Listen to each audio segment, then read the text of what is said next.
Jetra je osnovna biohemijska laboratorija našeg organizma. To je jedini organ koji može da se regeneriše, ali je treba čuvati. Jetra preuzima na sebe sve udarce spoljne sredine i snosi posledice nepravilne ishrane, korišćenje pesticida ili antibiotika, hormonskih sredstava i drugih lekova. Sve nečistoće i toksine iz krvi se kroz nju odstranjuju. Jedan od najopasnijih je alfa toksin, to je gljivica buđi koji parališe rad jetre. Najbolji način da se inhibiranost jetre prevaziđe je putem većih doza vitamina C iz hrane. Citrus, voće, paradajz, paprika, peršun, kopriva, kupus, blitva. Bolesti jetre su akutno ili hronično zapaljenje jetre. Hepatitis A, hepatitis B, hepatitis C, ciroza jetre, masna degenerisana jetra, toksična oštećenja i tumori jetre. Hepatitis A spada u bolest prljavih ruku, javlja se sporadično ili u epidemijama, a do infekcije dolazi konzumiranjem hrane ili vode zagađene virusom hepatitisa. Hepatitis B se najčešće prenosi krvlju, polnim putem ili s majke na novorođenče. U 10 do 15% bolesnika pređu u hronični oblik bolesti s mogućim posledičnim razvojem ciroze, odnosno karcinoma jetre. Hepatitis C se najčešće prenosi krvlju, bolest je dugo bez simptoma, da gotovo u 50 do 80% slučajeva prelazi u hroničnu infekciju s razvojem ciroze i maligne jetrene bolesti. Kada je funkcija jetre poremećena, dolazi do nagomilavanja masti u njenom tkivu i najavljuje mnogo teže oboljenja. Bez obzira koja je bolest jetre u pitanju, preporuka za ishrane su apsolutno identične. Sad, navela bih prvo koji su simptomi bolesti jetre, odnosno oboljenja jetre: oticanje stomaka, nadutost, muka, gađenje, povraćanje češće, odnosno učestale stolice, gubitak apetita, hronični umor, malaksulost, depresivnost.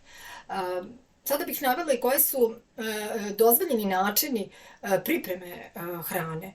Dozvoljeno je kuvano, vareno, dinstano, pečeno u rerni, sa ili bez folije, pečeno na električnom roštilju, pečeno na ražnju. Postoji, znači, zabranjen način pripreme hrane. Prženo ne nikako, prženo u dubokoj masnoći ulja ili masti. Presna mesa, tipa suši, tartar biftek, nikako. Pohovano, ne nikako. Postoje začini koji se preporučuju, koji su dozvoljeni i koji su zabranjeni. Dozvoljeni začini kod bolesti jetre su kim, limun, celer, peršun, lorber, slatka mlevena paprika, vlašac, origano, vanila, cimet. Zabranjeni začini kod bolesti jetre su crni, zeleni, crveni i kajinski biber, ljuta paprika, kari.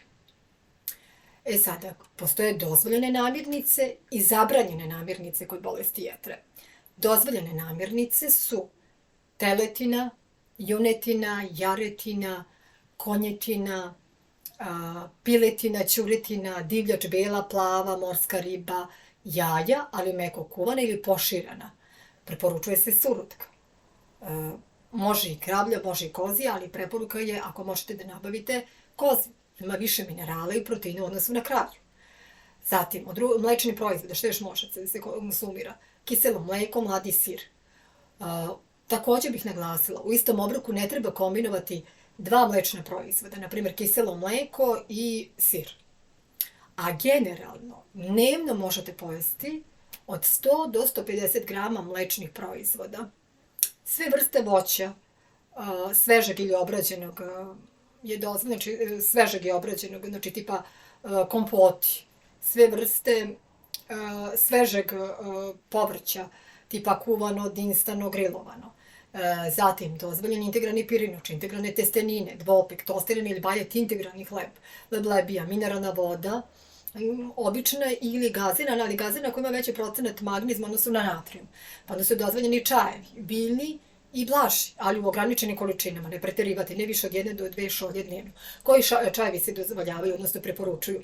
Maslačak, sikavica, odlična za regeneraciju parenhima jetre.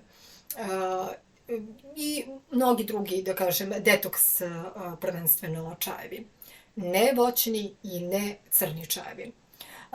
Dozvoljeni su sokovi bez dodatka šećera, sveže ceđeno voće, riblje ulje i hladno ceđeno ulje za salate, tipa maslinovo, suncokretovo, bundevino, laneno, ulje i tako dalje. Izbjegavati ili kontrolisano koristiti. Znači ne apsolutno isključiti, nego izbjegavati ili kontrolisano koristiti. Retko. Hleb sa kvascem, morske plodove, lignje, hobotnice, školjke. Veće količine kafa i kakao. Koštanja voće, bademi, lešnici, orasi, pistaći. Kiseli i slatki kupus, mahunarke, pasulj, grašak, boraniju, sočivo, bob. Sveže i suve smokve i kajsije, maksimalno 5 do 6 komada na nedeljnom nivou.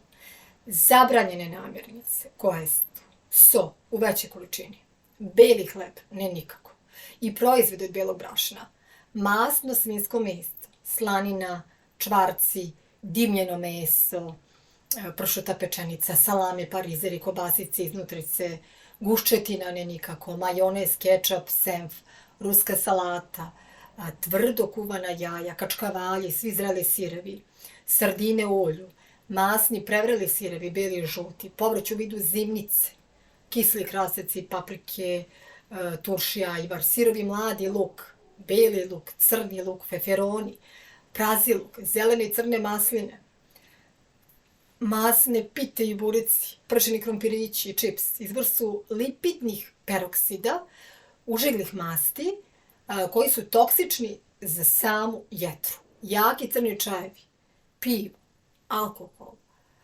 gazirana veštačka pića, da ne nabrajam ti neki sokovi gazirani, kao i šumeće tablete.